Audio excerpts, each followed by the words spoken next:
You are only mine forever episode 13 3। दोस्तों, पिछले episode में हमने पढ़ा था कि शिवी को बहुत ज़्यादा फीवर हो जाता है और अर्नब उसे हॉस्पिटल लेकर जाता है अगली सुबह। सभी लोग डाइनिंग टेबल पर नाश्ता कर रहे थे। दादी जी, मैं 2 दिन के लिए जयपुर जा रहा हूँ, मुझे वहाँ कुछ इंपॉर्टेंट मीटिंग अटेंड करनी है। अर्नब अपना नाश्ता करते हुए आराम से कहता है, बेटा हम तुमको रोकना तो नहीं चाहते, लेकिन इस वक्त तुम्हारा शिवी के पास होना ज़्यादा जरूरी है। दादी जी सीरियस होकर बोलती है, जानता हूँ दादी जी, लेकिन सिर्फ 2 दिन की ही तो बात है। उसके बाद मैं हमेशा शिवी के पास ही रहूंगा। तब तक आप लोग शिवी का ख्याल रख लेना। अर्नब कुछ सोचते हुए कहता है, ठीक है बेटा, जैसा तुमको ठीक लगे। दादी जी शांत लहजे में कहती है। वहीं शिवी पास में बैठी थी, सबके साथ डाइनिंग टेबल पर थी, लेकिन उसका ध्यान कहीं और ही था। उसे कुछ नहीं पता था कि सब लोग क्या बातचीत कर रहे हैं। वो बस अपने ही ख्यालों में गुम थी। सब लोग नाश्ता करके अपने अपने कामों में बिजी हो जाते हैं। अर्नब और शिवी अपने रूम में चले जाते हैं।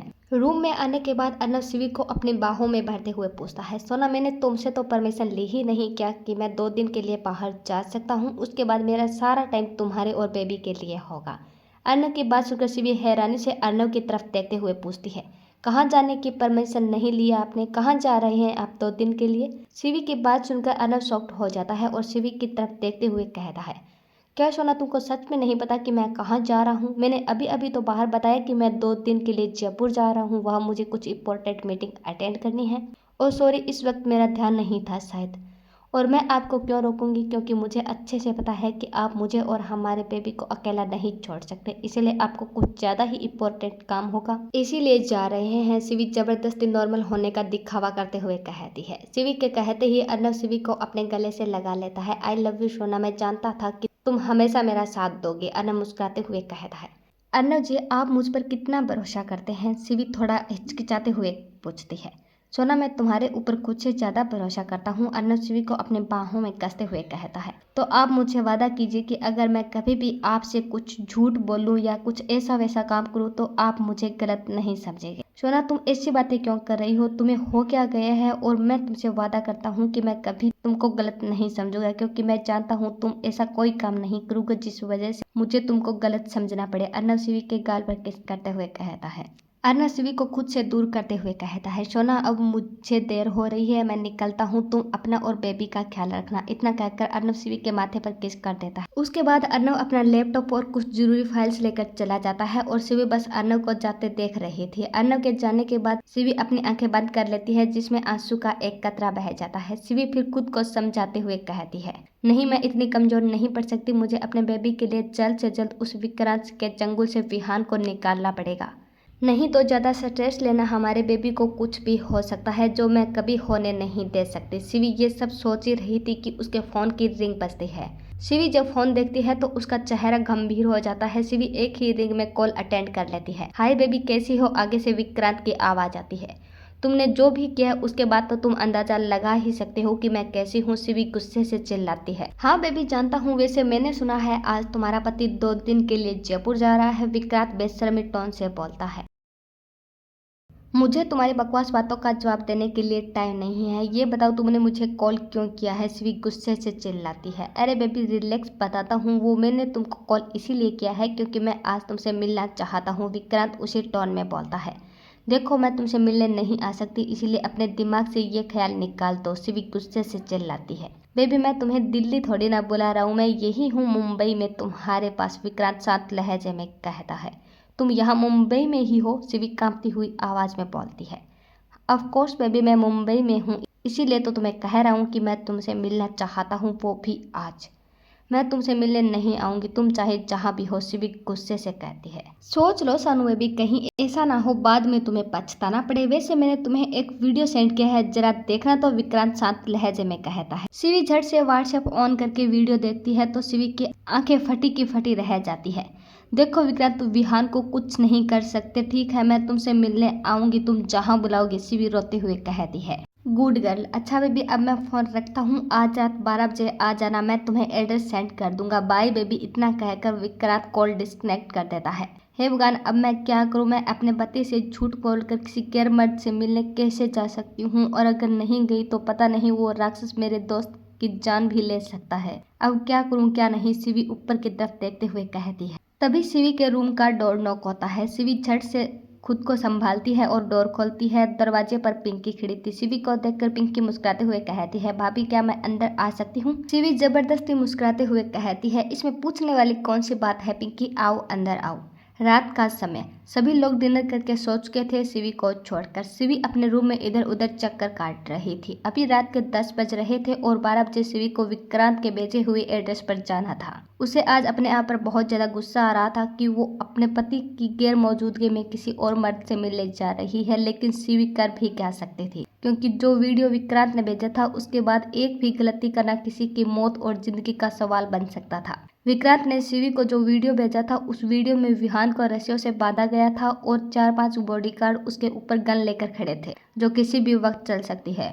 और उसके सामने विक्रांत खड़ा था, क्योंकि विक्रांत विहान को यही मुंबई में कब्जे में लिया था। विहान अपने डैड के काम के सिलसिले में मुंबई आया हुआ था और इसी का फायदा उठाकर विक्रांत ने उसको अपने कब्जे में ले लिया था। थोड़ी देर बाद शिवी नीचे आती है तो देखती है सब लोग सो चुके थे। पूरे मेंशन में सन्नाटा बिखरा था। शिवी धीरे धीरे मेंशन से बाहर आती है। मेंशन के बाहर अर्नव की सिक्योरिटी बहुत टफ थी और अगर शिवी बता कर जाते तो अर्नव को पता चल सकता था, इसीलिए शिवी को बॉडीगार्ड्स का ध्यान भटकाना बहुत जरूरी था। शिवी एक पत्थर उठाकर उसको काफी दूर फेंक देती है। वो पत्थर लोहे की किसी वस्तु पर जाकर गिरता है, जिससे बहुत तेज आवाज आती है। बॉडीगार्ड्स को जैसे ही वो आवाज सुनाई देती है सभी का ध्यान उस तरफ चला जाता है और इसी बीच का फायदा उठाकर शिवी मेंशन से बाहर चले जाती है। शिवी बाहर आकर एक टैक्सी पकड़ती है और विक्रांत के दिए एड्रेस की तरफ जाने के लिए ड्राइवर को कहती है। ड्राइवर उस एड्रेस को देखकर थोड़ा डरता हुआ कहता है, मैम ये जगह बहुत सुनसान है, एक औरत के लिए रात के समय जाना सही नहीं होगा। वो ड्राइवर लगभग 50 साल का था, इसीलिए एक बेटी की तरह समझा रहा था। अंकल प्लीज आप मुझे उस एड्रेस पर छोड़ दीजिए, आगे जो होगा देखा जाएगा, शिवी शांत लहजे में कहती है।